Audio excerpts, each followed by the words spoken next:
Chapter 8. Unresolved trauma/immaturity with no desire to grow. The wounds he refuses to heal. Why unresolved trauma and emotional immaturity can shape a child's entire world. Everyone enters adulthood carrying something. Pain, loss, family wounds, abandonment, fear, shame.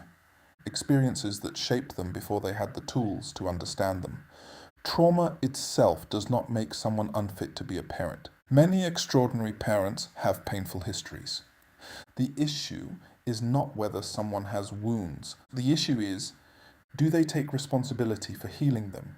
Because unhealed pain rarely stays contained. It leaks into relationships and into conflict, into self-worth, into parenting. And when someone refuses self-reflection, accountability, or growth, their unresolved wounds often become their child's inheritance. A person struggling with unresolved trauma or emotional immaturity may blame all present problems on their past, but do nothing to change. Refuse therapy, introspection, or feedback.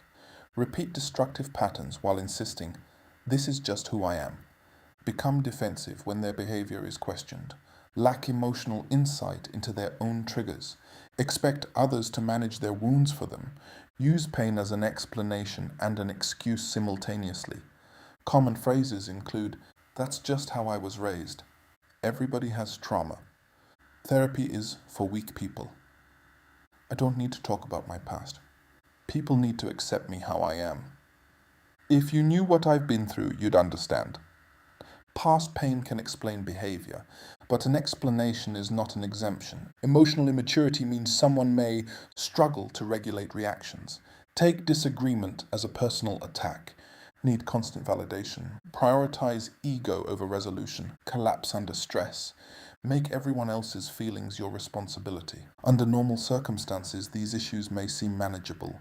Under the pressure of parenting, they often intensify because children trigger unresolved wounds, demand sacrifice, remove emotional comfort, challenge identity and control, expose every coping weakness. Rico and the house he grew up in.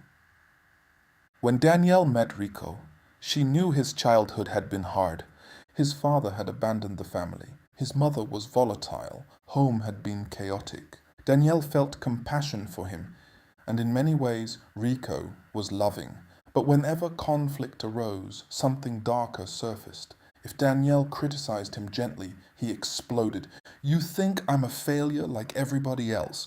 If she asked him to communicate, "Stop trying to psychoanalyze me." If she suggested counseling after repeated fights, "Therapy is for people who can't handle life." Rico constantly referenced his past, but never examined it. He acknowledged pain only to justify behavior, never to change it. Then they had a son. At first, Rico swore, "I'm gonna be better than my father." But fatherhood triggered wounds he never healed. When the baby cried constantly, Rico interpreted it as rejection. When the toddler preferred Danielle, he became resentful. When his son disobeyed, Rico heard disrespect where none existed. He snapped often, then justified it. "My father was way worse than me. At least I'm here." He needs to toughen up. Danielle watched in heartbreak as Rico unconsciously recreated pieces of the childhood he claimed to hate. Not because he wanted to hurt his son, but because pain left unexamined often repeats itself in new forms. His trauma had not disappeared. It had simply changed direction, and now it flowed downward into his child. Parenthood does not erase wounds, it often exposes them. A parent who refuses growth may project their insecurities onto their child. Discipline from personal triggers instead of wisdom. Repeat harmful family patterns unconsciously. Make children responsible for their emotional stability. Use authority to mask emotional fragility. Children raised by emotionally immature parents often learn to manage the parents' feelings, to suppress their own needs, to avoid conflict at all costs, to confuse emotional unpredictability with love. Key lesson. Ask not whether someone has trauma. Ask, do they acknowledge their wounds honestly? Do they seek healing or just excuses? Can they reflect on their behavior? Do they accept accountability? Are they actively trying to grow? Pain does not disqualify someone from parenthood. Refusal to heal can. Unhealed trauma does not stay buried. It often resurfaces in the relationships that demand the most from us. A person unwilling to confront their pain may unintentionally pass it on.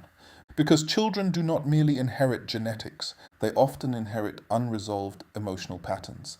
And the most dangerous family cycles are not always intentional. They are repeated by people who swore they'd never become what hurt them.